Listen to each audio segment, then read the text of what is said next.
Laba SB4 akaabye amaziga ag'essanyu bambi lwa kuzaala abaana abalongo. Byonna mbikuleetedde maaso awo, annyonnyodde obuzibu n'embeera bulijjo gye bayitamu nga banoonya okufuna ku zadde. Abantu bulijjo bye baboogerera bikwasa ennaku ogenda kubeera ng'obiraba mu maaso awo. Badblack kyakozemu M.Fiina binyuma obyerabiddeko, byonna mbikuleetedde maaso awo. Sefuko aleese lisiti y'aba TikToker abaagwa omwaka guno naye kyabakoze kikambwe, binyuma obyerabiddeko. Ate Rose Omunakenya nani aze atrendinga eyava e Lebanon atabukidde aba social media okubeera nga balumba mukama we ne bamuvuma ne bamugerera ebigambo ebingi, abagambye bamwesonyiwe beesonye bweswe kubanga yamutuusizza awo waali ky'okubeera nga atrendinga bwali busobozi bwa bosi we kubanga yamupostinga. Nenga wasibye gwe n'omulungi ampuliriza all channel media call, subscribe for more updates, like, share and comment. Tewerabira okunyiga notification bell obenga notified bwe ntekayo video empya. Ntandise ne Rose Omunakenya nga ayitibwa Rosalinda nga twamutegeera nnyo wiiki ewedde nga trending oluvannyuma lwa bosi we okumupostinga lwe yali ava e Lebanon nga addayo e Kenya mu vacation ya myezi 2 agenda awummulemu abaana baakaaba nnyo. Ffenna nga bwe twalaba video bwe ya trendinga abaana baakaaba nnyo, naye oluvannyuma olw'ebigambo ebyayita ebya social media bosi we n'amugamba nti tadda ate asobole okuba nga afuna opportunities endala ezisingawo ate alabirire n'abaana be. Bw'atyo leero avuddemu omwasi n'atabukira aba social media abazze bavuma bosi we bamwogerera ebigambo ebinene n'ebidde ebigambo ebingi. Bw'ati bw'ayogedde, weerabirako katini ate tubeere nga tweyongerayo. She's the best mom from another country. So I love her so much and you people should stop.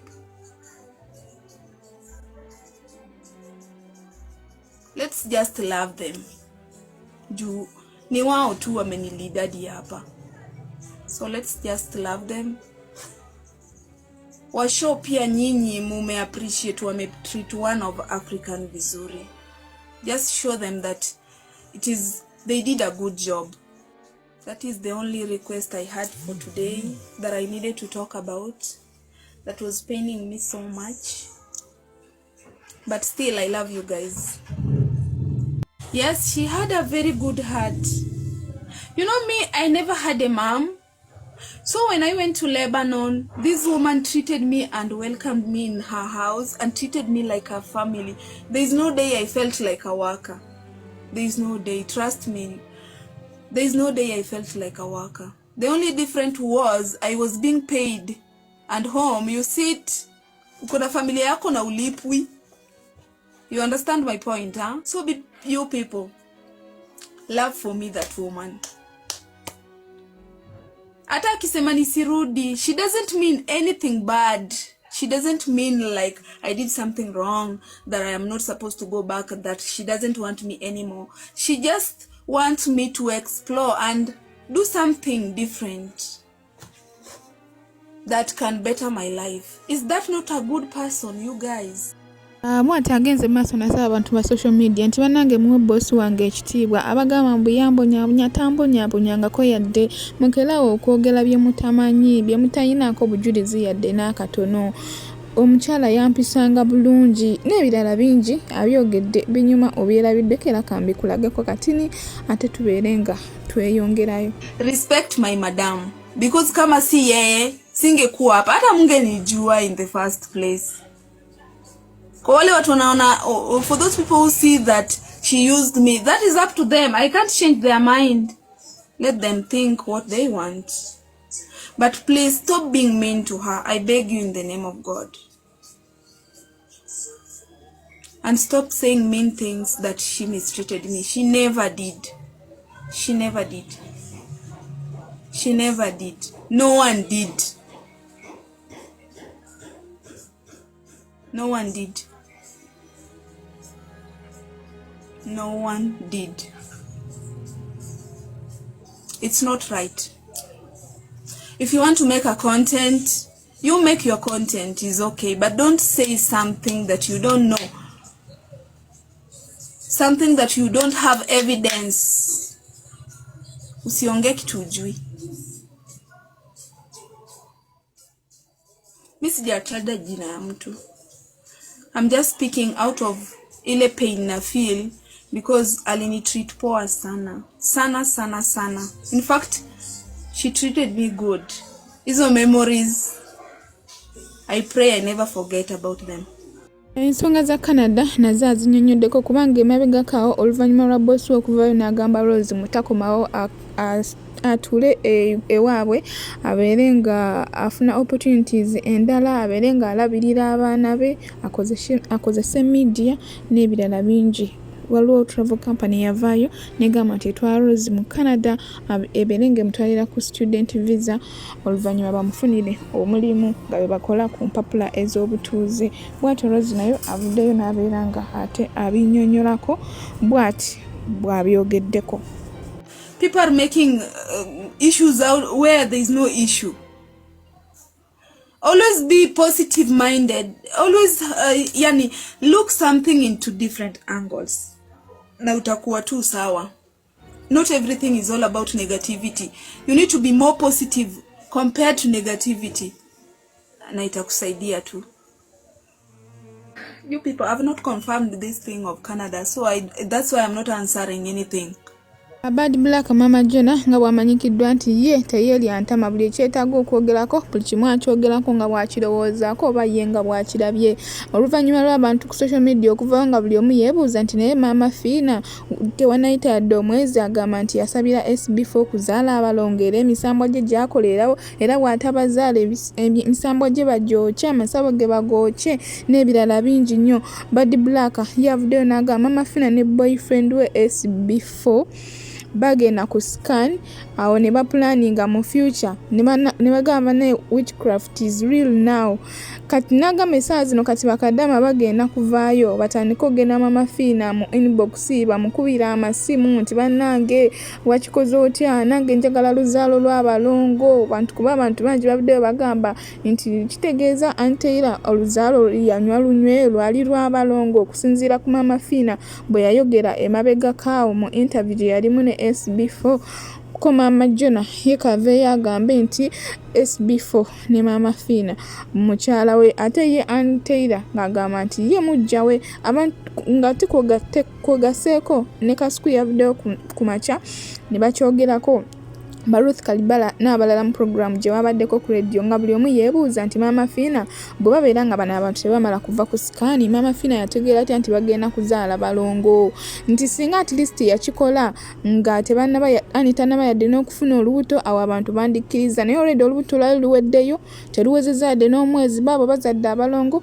M.Fiina agamba atya mbu ye yabazaazisizza abalongo kijja kitya buli omu akyebuuza. Saba okozese comment section otuwe endowoozayo gw'okkiriziganya n'ebya M.Fiina oba ffe tukkirize nti Katonda bw'atyo bwe yakiteekateeka. Ffe nga ffe tumanyi nti nteekateeka za Katonda kuba tewali asinza Katonda maanyi.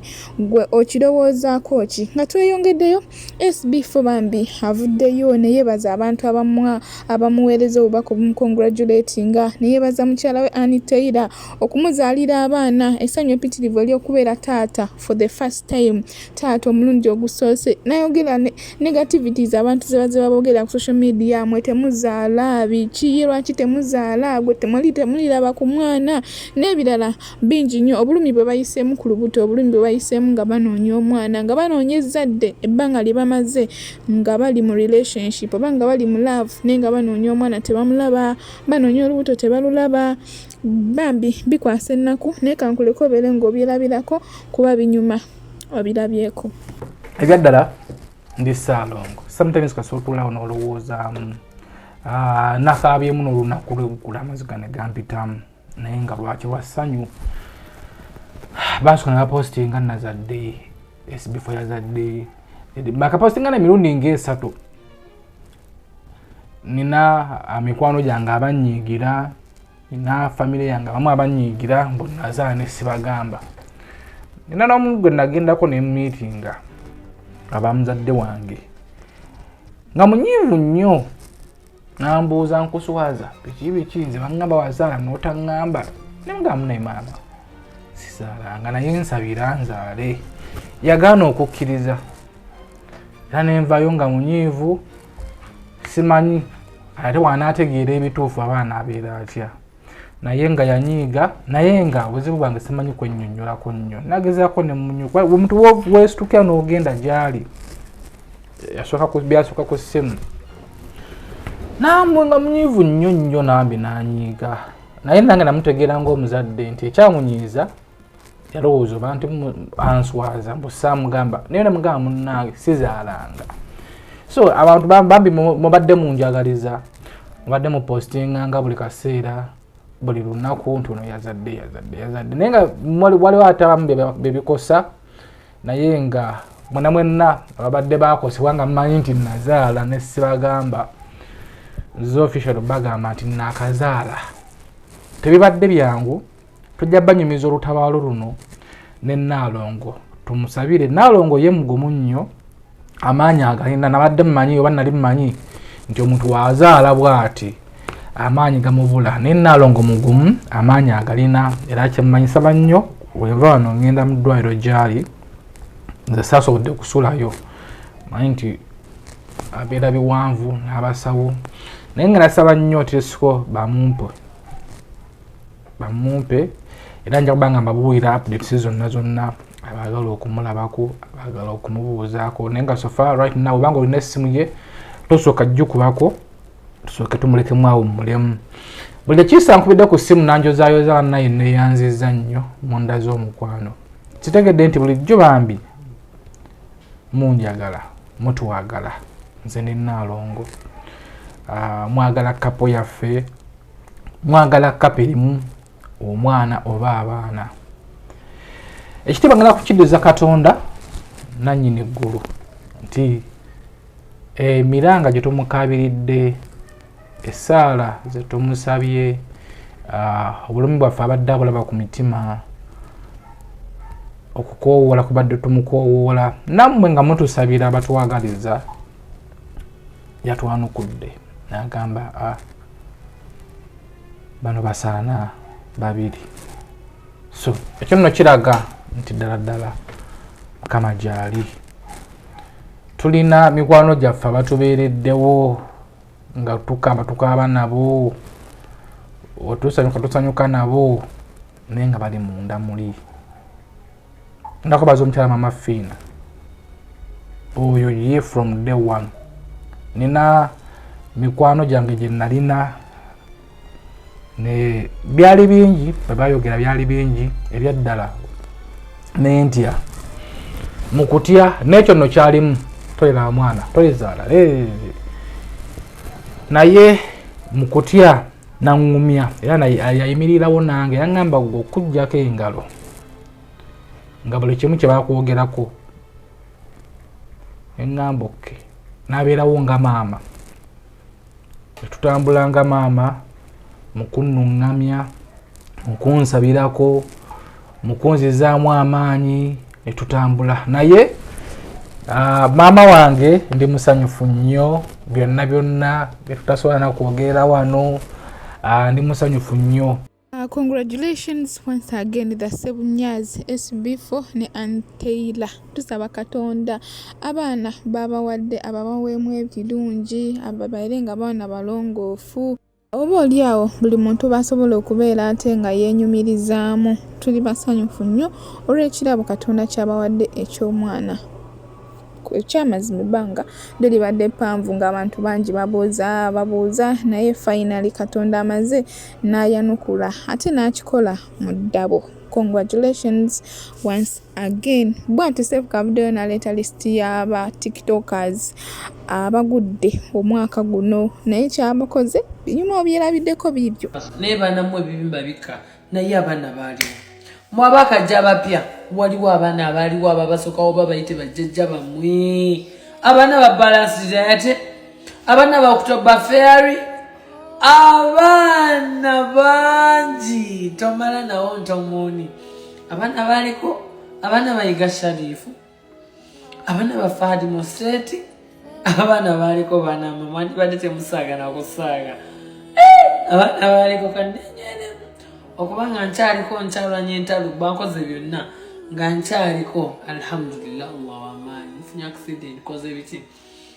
nkyaliko alhamdulillah. Abaana bangi bazze, abaana bangi babuze. Omwana nalabika bweddu, omwana nabula bweddu, omwana nalabika bweddu. Commenting omwana oyo, commenting omuntu oyo, commenting oyo yalina gwolowooza. Queen Warrior yabula, bannange Kazungu yabula, Shamira Bankers yabula. Abaana bazze, abaana babuze. Deno yabula, abaana bazze, abaana babuze. Oh my God. Olowooza ani oyo yali alabiseko wano natrendinga namala nabula. Fred Owens baana mmwe abasooka ku TikTok omubitegeera naye abaana bajja abaana baabula. Mama boys otenda boys otenda nga mwakubanga gundi eri Smile Kingdom mu Kampala. Muhammadi ono omuyindi baana mmwe TikTok evudde wala naye abaana erina bajjajja baayo. Abaana mbawa ekitiibwa sibajerega, abaana mbawa ekitiibwa. Muvuddemu n'abayimbi, muvuddemu ne baddansa, muvuddemu ne bajjajja n'abalaguzi. Mama Queen Warrior obujansi olimwa baana bangi. Nabwe kityo oli waddemu kozesa comment section oteekewo tiktokawo best tiktokawo eyaliko nga kati tokyamulaba ne ku for you page nga ne bwe scrolling oddamu tomusanga. Naye nga nebaza balabye video yange to the end nemulaba obulango nkadde mu buskipinze mikwano ndi musiimu nsiima nnyo nsiimira ddala nsaba Katonda b'ekyo musinga okwagala abasubscribing abaliking abasharing abacommenti nga mikwano nsiima nnyo ate nga okyali ku all channel media subscribe for more updates like share and comment tewirabira okunyiga notification bell obenga notified bwe nteeka video empya.